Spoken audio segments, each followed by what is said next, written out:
Hey, everybody, and welcome back to another episode of the Drum Corps Coffee Shop Podcast. As always, I'm here with George. What's up, George? What's going on? Dude, how about, what season are we in? Are we still in basketball season or football? We're in, I hope the Lakers do something by the trade deadline season. Oh, man. That's what's going on. Who's had a worse season? My Raiders or just like the Lakers, you know? Well, the Lakers is still to be determined, so. Yeah. So we'll TBT, yeah. But one season that I am excited about is that we're on the cusp of indoor season. And I really like this time of year. It's a little bit of a bummer because obviously there's no content and stuff coming out. However, this is the time of year when drum corps are setting their lines. Yeah. You know, so a lot of dreams are being made and being crushed at the same time. Yeah. And if you hold on real quick. If you guys hear squeaks, that's my my dog decided. yeah, he's making his play with his known. toy. Yeah. So. And then obviously, like once all of that gets sorted out, we're gonna launch into indoor. And I know that there are a lot of indoor groups, putting together their shows right now and working really hard. And so I love it. This time of the year is really about like potential. Yeah. And getting excited about what's to come. And we're like literally maybe 2 weeks away from the unofficial start of the indoor season. Right, with the Pulse Pow preview show. Yeah, breaking the seal on the season in a really strong way. Yes, and speaking of indoor, here with us today we have a veteran of the more recent indoor activity. Yeah, thank goodness. More recent than you and I. Yeah, absolutely. Yeah. So go ahead, George. You want to intro our guest? I'm really thankful that our guest is coming on today. Like Rob said, he's a recent age out, has both an indoor and outdoor gold medal. Is somebody that I think a lot of people will recognize. We want to welcome Jared Baltazar to the podcast. Jared, welcome to the shop. What's up? Happy to be here. Actually, George, I don't have a outdoor gold medal. You didn't march 2016? No, 17 was my first year. Oh. Yeah. Okay. Well, we can edit that. I was like, why you got to be so cruel, man? I honestly thought you marched 2016. But he did March 19, which was Give it another 10 years and you can claim it. Yeah. I want to say 19 Bluecoats is like the closest margin ever of a finals like championship. It was close. It was like yeah, like 500s or I don't know. So it was definitely under a point. It was Yeah. definitely less than a point. Yeah, but I remember because I was in the audience that night, and I remember watching, and I was pulling for you guys. I'm kind of a blue guy now myself, and and I'm like, are they going to do it? And then part of my language. I don't mean that. I mean the announcer with the way he announced, and it was like, oh man, it's like on the cusp, and then just harsh. Yeah, the way he announced it. It did a little dirty. It stung a little bit, Still a really good season, though. Yeah, Definitely. Yeah. So Jared, lately now you're aged out recently. You're teaching now, correct? Mm-hmm. Okay. What do you got going on? I teach at two high schools. I teach at Roland High School and Upland High School. That's here in SoCal, right? Yeah. Oh, okay. Yeah. In the independent scene, I teach Meraki percussion and Broken City. And in DCI, I teach Carolina Crown as of this summer. So is this is your first season teaching drum corps, right? Yeah. Cool, man. Sounds like it's a great staff to be part of. Oh yeah, I'm excited is an understatement. Yeah. And to be stepping into a team with so much wisdom and so many years under their belt, it's very reassuring that that when I receive that trust from them. And they are confident in my teaching abilities because, as a recent age out, I don't want to get ahead of myself, but at the same time, it's the beginning of where I feel like I fit into the teaching community. Yeah, It's different. Yeah. And I mean, and I think one thing that's exciting, like hopefully for you as you sort of embark on this new chapter is this idea of, and this is something that I ask a lot of recent age-outs when they immediately start teaching is, now we get to find out what you have to bring, right? Like what kind of staff person you are. We've seen what kind of performer you are, But being a staff person is different, you know, and what you choose to focus on, what's important to you, all of those things, and some of that stuff may be to be determined, right? It comes with experience. It comes with, you know, facing different issues and like figuring out how you're going to solve them. But you know, you have a lot of really great stuff to draw from. And so we're excited to see, you know, everything that's going to come from here on out for you. Thank you, guys. Appreciate that. Yeah, especially like your pedigree from where you've performed. You've learned from like a lot of great instructors, you know, Veronica Wicks, Roger Carter, Mike Jackson, you know, just a lot of great influence there. So, you know, a lot to draw on depending on how you want to teach, you know. Yeah, I think, excuse me. For me, I've had a lot of thought about this. For me, the way that I want to kind of formulate my teaching style is just by synthesis. You know, it's Suvan, he taught me in high school at Homestead, and when I graduated was also his last year. And he told me when I graduated, now is your opportunity to go on and teach people in high school, and you can take away the things that you liked from my and the other staff's teachings, and you can kind of further those same things, or you can also not do the things that we didn't like or do them better, you know? And I really took that to heart, and I still remember that because, you know, contextualizing it in the indoor scene and independent, I'm at that point where I can look back on now my independent marching career and kind of have that same kind of reflection toward the teachers that have taught me. So definitely those three. Tom Merrick is another big one. He is an incredible, super smart guy, super smart musician. And there's too many names to list, but yeah, Tom's definitely up there. I mean, his arranging ability is just crazy. He meticulously arranges, like, for those that don't know, he's the arranger for the Bluecoats for the drumline, and I mean, he arranges everything down to the drum set parts, to the mallet parts, to everything, and it flows so great, you know, when you hear it. Yeah. So you brought up, you know, Homestead High School. Let's talk about where you grew up. Whereabouts is that? Homestead High School is located in Cupertino, California. I am from Sunnyvale, which is kind of the sister city. It's right next to Cupertino. I attended Homestead between 2012 and 2016 when I graduated. And my first winter there, 2013, was actually our first year out to Dayton. And we were fortunate enough to make finals that year. So every year after that, I was lucky to travel with my high school to Dayton for 4 years straight. That's cool. Was Homestead, I imagine, your first exposure to the activity as sort of in like greater in general? Like maybe before that you viewed it as, marching band, you know, but then you get exposed to, there's this whole subculture and sort of bigger world that exists. Was your first exposure back then? Like as a young freshman or even before that? Before that. So I'm the youngest of 4 siblings. Okay. All 3 of my older siblings did percussion. Okay. Yeah. So my sister played marimba. My eldest brother played snare. And then my directly older brother played cymbals. Josh, he marched SCV. Oh, really? Yeah. He was he was in that group for 4 years, if I'm not mistaken. He marched RCC, and Pulse. In the cymbal line? Yeah. Oh, wow. And us 2 out of my 4 siblings were the only ones that went on. But the gap between us 4 is pretty small. So as soon as my sister graduated, I went into high school.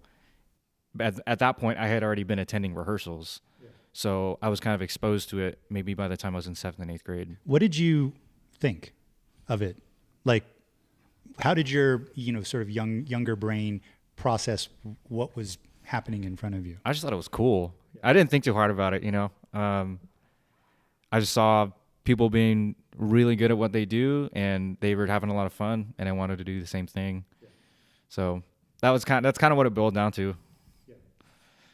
Did you do any before you did Bluecoats? Did you do any youth band or like a cadet corps or smaller drum corps? Yeah, I before Bluecoats I did the Santa Clara Cadets for 2 years, 2015 to 2016. Yeah, those were really transformative for me because obviously that was my introduction to drum corps.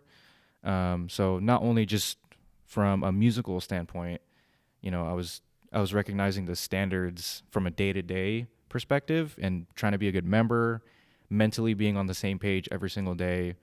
So there was a lot of mental, physical, emotional development that happened in those 2 years alone. That really set me up for Bluecoats well.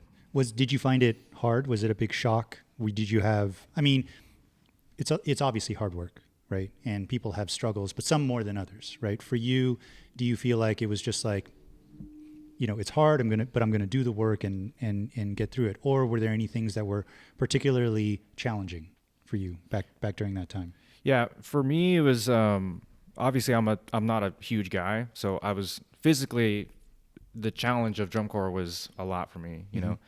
I had a really small frame, so endurance, getting through the show, that was a big issue. And in terms of the drumming, articulating what I needed help with was one of my biggest things that I think didn't develop until later on. Like my first, it was maybe within the first 2 or 3 weeks, and I was really struggling with the approach because it was pretty different from how I had drummed at Homestead. And I kept getting the same comments like, Jared, you got to soften your touch. You're playing too hard into the drum. You're playing with too much velocity. And I kept sticking out of the line. And I didn't really know how to fix it. So one day after rehearsal, I kind of just broke down and I was just confused and angry and and kind of sad. And, but I talked to my snare tech, Adam Tsukamoto at the time. And I was just like, I don't know what to fix. And he sat me down, he talked to me about it. And he helped me within the next few days after that. Yeah. And he drummed with me individually and kind of walked me through what was kind of his thoughts and why I was getting the same comments and stuff. So who taught those cadet corps lines back then? Casey Brohard was the percussion caption head, and Adam Tsukamoto was the snare tech both years I was there. That's interesting for Vanguard because you got like Casey, who's like a Blue Devil guy, teaching Vanguard. Did you guys put like old school Vanguard stuff, or I mean? Yeah. There was one year, I think it was 16. You know, obviously Ralph Hardiman, huge name in the activity, and everybody has respect for that guy. So Casey, what did he do? He almost like paid a tribute to Ralph's that rudiment he used to write a lot, but he wrote it in a different rhythm. He wrote it in triplets, so it was super funky. And one day I see the music, I'm like, what the heck is this? Like, what is this part? And Casey's like, you guys know who Ralph Hardiman is? Yeah, a lot of history at Vanguard. So yeah, Casey definitely, he had a lot of kind of hints and Easter eggs to older Vanguard lines, which was really cool. That's cool. Yeah, I mean, and I love what you said earlier because I know that a lot of younger, you know, people hopefully who are watching this totally resonate with what you're talking about, with that kind of, you know, struggle to, like, you're struggling and you don't know how to fix it. And sometimes you don't realize that you can talk about it, right? And ask for help, and receiving that and like working through that. And everybody, no matter what level they're at, has had moments, right? Where and I think it's important, you know, for anybody who's struggling now to know that everybody goes through that, you know? But that's great that somebody was there for you, you know, early on, and helped you through that. You know, that tough time. I feel like there's a common misconception about people that are marching in the independent level, indoor and outdoor, that there's these like untouchable human beings that are just so good at what they do. I feel like that the truth is actually the opposite. Those people are most vulnerable, but like you said, sometimes they don't know how to ask for help. And performing at such a high level comes with such a high mental demand, you know, and a lot of times people can't handle that mental demand and they don't know how to go about fixing it or handling it better. So yeah, definitely asking for help was a skill set that I didn't know was an actual skill set, you know? Well, a lot of what you see too, like when you watch the videos, is you see like the best rep possible, but you don't see all the stuff that goes into getting there. You know, it's normal to make mistakes. I mean, and there's nothing wrong with that. And sometimes you got to fight through it, And sometimes that's the stuff that's lasting. yeah. Sometimes that's the stuff you'll remember. I mean, maybe the audience and everybody else, they'll sort of hang on to like the really great moments. Some of the stuff, like I said, that's lasting, some of the stuff that sticks with you, obviously where most of the growth happens, right, is in those moments where you're trying to figure something out and you're struggling. And even just knowing that that's okay and that it's a normal part of the process, everybody goes through it, and it is what is required to get to, right? And it almost makes it, hopefully for people, it makes it more achievable, right? Because like you said, when you first see it, when your first exposure to it, it's like, how are they doing that, right? They feel like these people feel almost superhuman. But then once you actually experience how they do that, you realize, oh, yeah, it's just hard work. It's just, you get challenged and you got to, overcome those challenges. And sometimes it's quicker than other times. But what's important is that, like you said, you develop those skill sets and you let go of anything that you assumed before. And you stop letting those assumptions hold you back, and you just deal with, how do I fix this issue? How do I get better? And keep it moving forward. Yeah. And it's common for what I thought when I was younger was, I have to get better at the drumming part. Yeah. But that's like less than 50% of it, because like you're training your brain right. That's way more, well, not important, but obviously both parts are important. But if you're making the right decisions, if you're practicing the right way, however, whatever way works for you, if you're managing your time, if you're emotionally regulating yourself, you play a bad rep and you just have to let it be, just learning from that process away from the stuff that makes the drumming better, everything around the drumming, is definitely could be talked about more, For sure. Because I think you and I both know, a lot of, we see it a lot. You're going to see it more, the more that you're on staff. It's weird how you especially for high profile groups, people have certain pictures of like Bluecoats, of places like Broken City, of Crown now, where they go, oh, from the outside, here's what I need to do, right? And it's all these assumptions sort of built on sort of what they see, and it's trying to and a lot of times people build it up so much, right, that it paralyzes them, mm-hmm. And they don't show up. They cut themselves, or they work on the wrong things. And I agree with you. I wish this stuff was talked about more, because anytime I talk about it with, people who are auditioning, it's almost like they didn't know that before.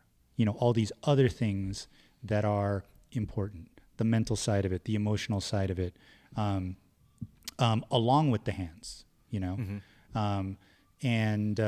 So, I'm glad that we're talking about it, because, maybe, even if it helps one person who's watching this, that's a win, mm-hmm. right? During your Vanguard Cadet time, were you doing indoor also? I was. What was my first year? Oh, my first year at SCVC, I was going into my senior year, so I was still in high school. Mm-hmm. My second year, I auditioned at Pulse POW, and I made it into the POW group. That was a weird way of saying it. I made it into POW in 2017. Mm-hmm. And were they World then still, or were they open? They were World by that time. Yeah, it was 2017. But at the time, I was still living in NorCal, so I had to do the commute every weekend. Mm-hmm. The long commute, yeah. And that went on for 2.5 years. What was that show? That was the Bird one. The Bird show, yes, in the cage. Yeah. Yes. I'm gonna have to go watch that. That's cool. Yeah. So, you being a Bay Area guy, you got Vanguard there, Blue Devils there. Mm-hmm. How did you end up at Bluecoats? That was, a lot of it was YouTube.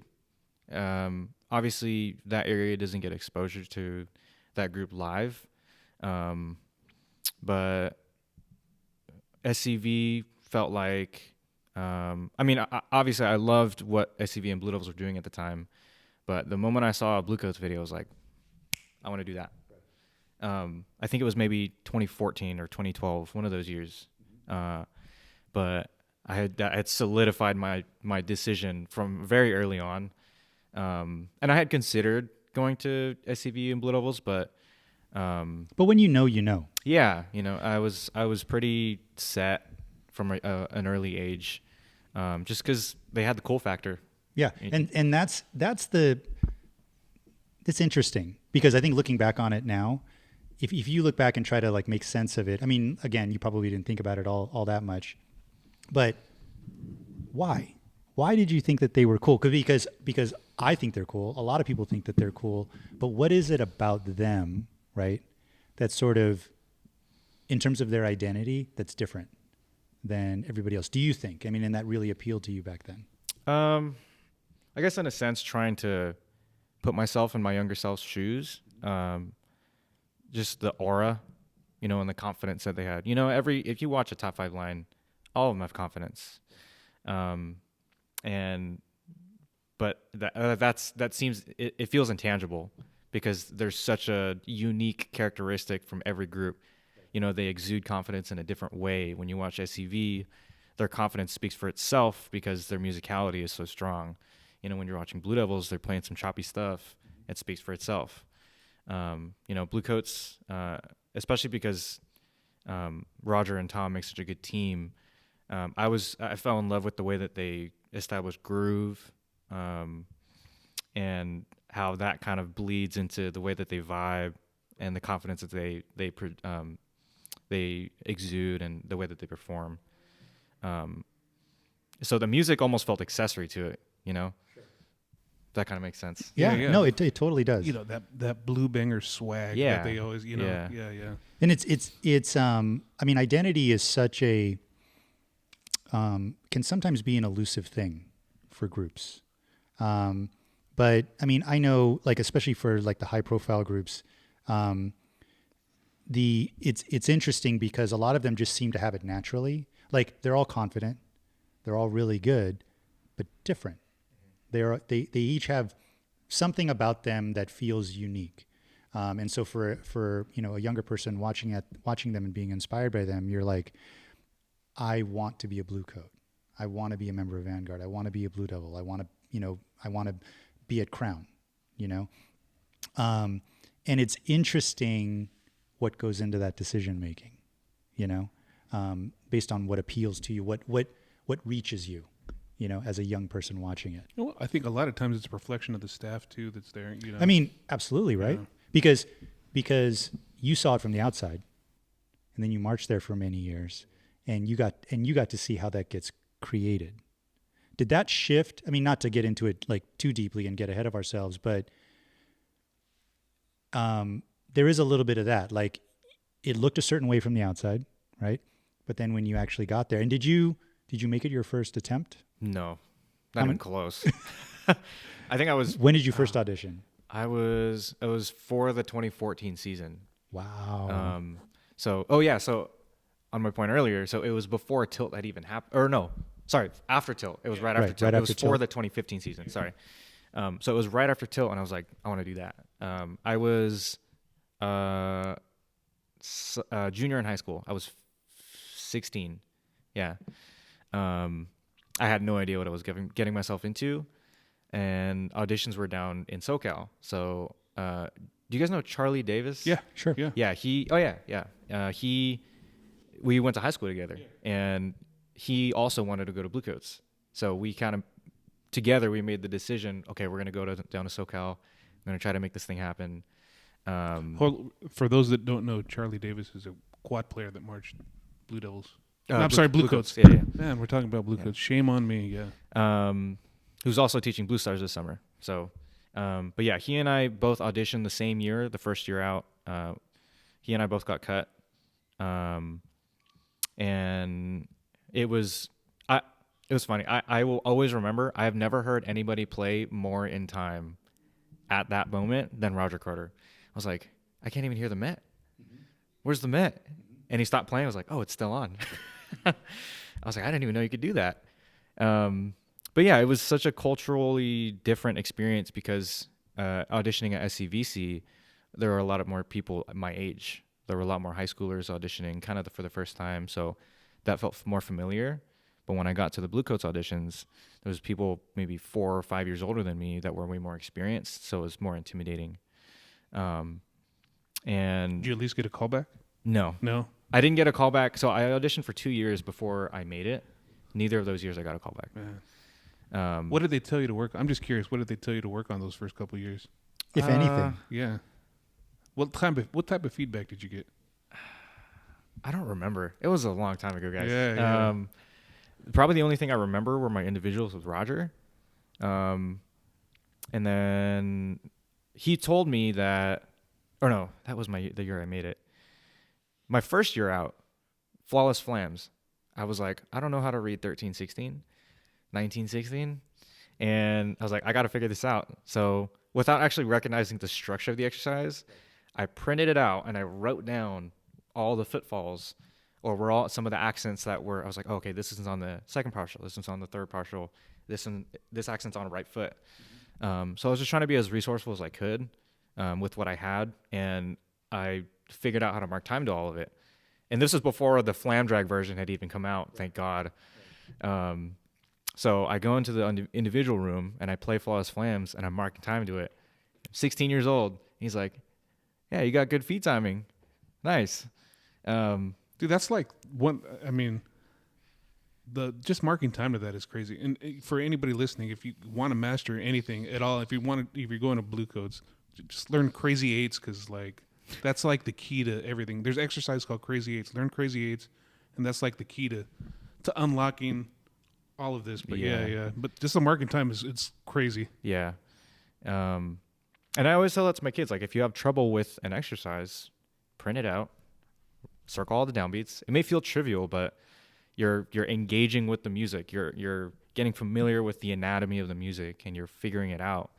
I feel like it's the difference between memorizing stickings and understanding what's going on at the core level. I always equate drumming and understanding music and music literacy to reading. Somebody that speaks Japanese can tell me how to say a word, but all I'm doing is memorizing the sound that they're making and repeating it back to them. I don't know how that word was made. I don't know the character that you write that with.